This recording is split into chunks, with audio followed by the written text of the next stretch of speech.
Anies Baswedan buka suara soal penetapan mantan Menteri Perdagangan, Mendak, Thomas Trikasih Lembong sebagai tersangka kasus dugaan korupsi izin persetujuan impor gula. Untuk diketahui, Anies dan pria yang akrab disapa Tom Lembong itu merupakan kerabat dekat.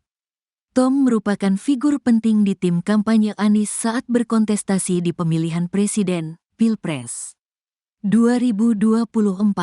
Tidak hanya itu, ketika keduanya meninggalkan kabinet pemerintahan Presiden Joko Widodo, Jokowi, Tom diangkat Anies sebagai Komisaris Independen PT Pembangunan Jaya Ancol Terbuka. Dalam pernyataannya yang dibagikan melalui platform X, Anies menyebut telah bersahabat dengan Tom selama hampir 20 tahun. Dia menyebut mantan Mendak Kabinet Kerja Presiden ke-7 Joko Widodo, Jokowi, itu sebagai pribadi yang berintegritas tinggi. Tom selalu prioritaskan kepentingan publik dan dia juga fokus memperjuangkan kelas menengah Indonesia yang terhimpit. Tom adalah orang yang lurus dan bukan tipe orang yang suka neko-neko.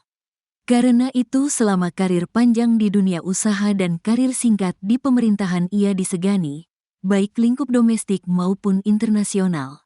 Dikutip dari akun X @AniesBaswedan hari ini, Rabu, tanggal 30 Oktober tahun 2024. Anies mengaku kabar tersebut amat mengejutkan. Namun, dia menyatakan bahwa proses hukum tetap harus dihormati. Kami percaya aparat penegak hukum dan peradilan akan menjalankan proses secara transparan dan adil. Kami juga tetap akan memberikan dukungan moral dan dukungan lain yang dimungkinkan untuk Tom, tutur pria yang juga pernah menjabat sebagai Menteri Pendidikan dan Kebudayaan pada Kabinet Kerja Presiden Jokowi itu.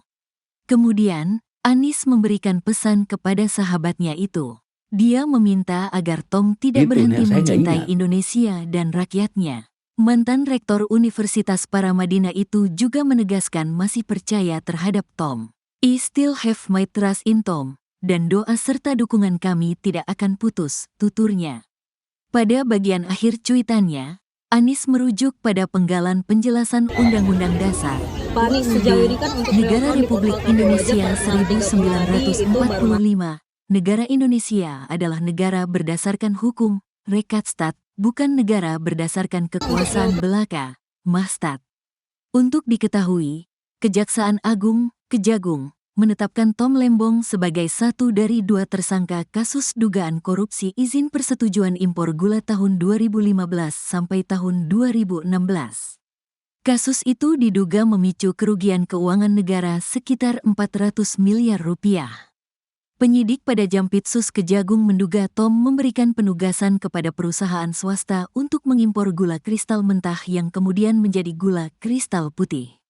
Kendati impor itu ditujukan untuk menstabilkan harga gula yang melambung tinggi karena kelangkaan saat itu, Tom diduga menyalahi sejumlah aturan. Padahal yang seharusnya melakukan impor gula untuk kebutuhan dalam negeri dalam rangka stabilitas harga adalah BUMN yang ditunjuk oleh Menteri Perdagangan. Itu pun seharusnya gula kristal putih, bukan gula kristal mentah. Jelas Direktur Penyidikan Jampitsus Kejagung Pak Lembong, gimana Pak? Konferensi pers, Selasa, tanggal 29 Oktober tahun 2024. Pojok. Ayo,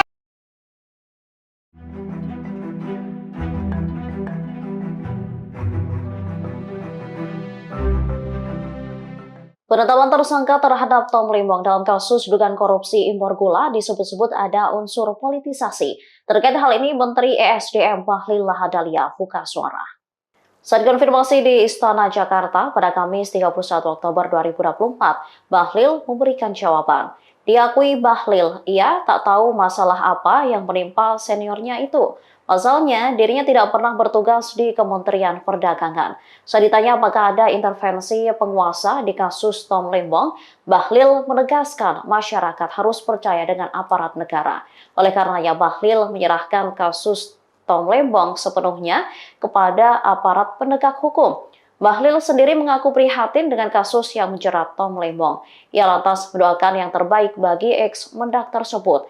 Diketahui Tom Lembong dinyatakan bersalah oleh Kejagung karena memberikan izin impor gula dalam kondisi stok gula tanah air yang tak mengalami kekurangan, sehingga pemerintah semestinya tak perlu melakukan impor gula. Akibat kebijakan ini, negara mengalami kerugian sebesar 400 miliar rupiah. Sementara Kejagung masih menyelidiki aliran dana yang masuk ke rekening Tom.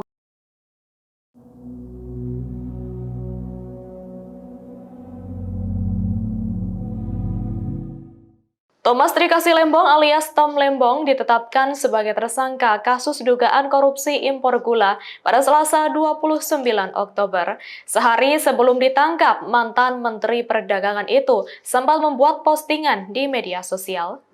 Menilik akun media sosial X-nya pada Senin 28 Oktober, Tom Lembong sempat mengunggah ucapan memperingati Hari Sumpah Pemuda. Di situ, ia menyinggung soal peran pemuda di masa depan.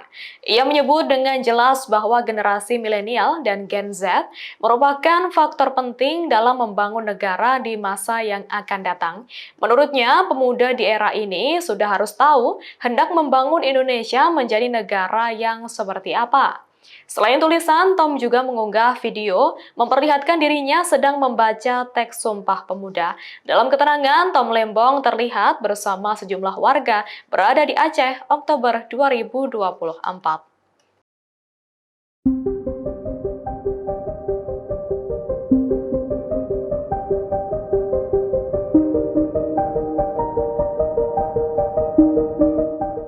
Tom Lembong disarankan menjadi justice collaborator setelah ditetapkan sebagai tersangka dugaan korupsi impor gula. Diharapkan ex-Menteri Perdagangan ini bisa mengungkap siapa saja yang menjadi mafia impor gula. Hal ini diungkapkan oleh mantan penyidik Komisi Pemberantasan Korupsi atau KPK Yudi Purnomo pada Kamis 31 Oktober 2024. Menurut Yudi, kasus importasi gula itu sudah terjadi cukup lama, yakni sekitar 9 tahun. Seperti diketahui, Tom Lembong sendiri menjabat sebagai Mendak periode 2015 hingga 2016. Oleh karenanya, bisa saja ada mafia di balik kebijakan impor gula tersebut. Yudi meyakini Tom Lembong sebagai pemberi izin mengetahui orang-orang yang terlibat di balik keluarnya kebijakan tersebut. Oleh karena itu, ia berharap Tom Lembong berani membongkar kemungkinan adanya mafia di balik kebijakan tersebut. Sehingga dengan Tom yang berani bicara tak hanya membuktikan jika dirinya tak bersalah. Yudi juga turut memberikan pesan kepada Kejagung yang meminta Kejagung bisa menuntaskan kasus importasi gula ini sampai ke akarnya. Termasuk ada tidaknya keterlibatan menteri berikutnya yang memberikan kebijakan yang berpotensi.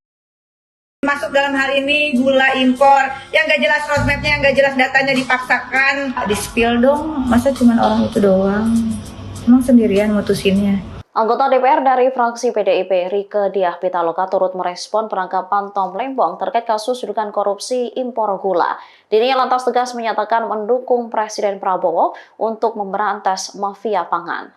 Pernyataan ini disampaikan Rieke di akun TikTok-nya pada Kamis 31 Oktober 2024. Rieke mengaku bersyukur atas penetapan tersangka terhadap Tom Lembong. Ia lantas mengaku sempat menolak rencana impor gula tersebut tahun 2016.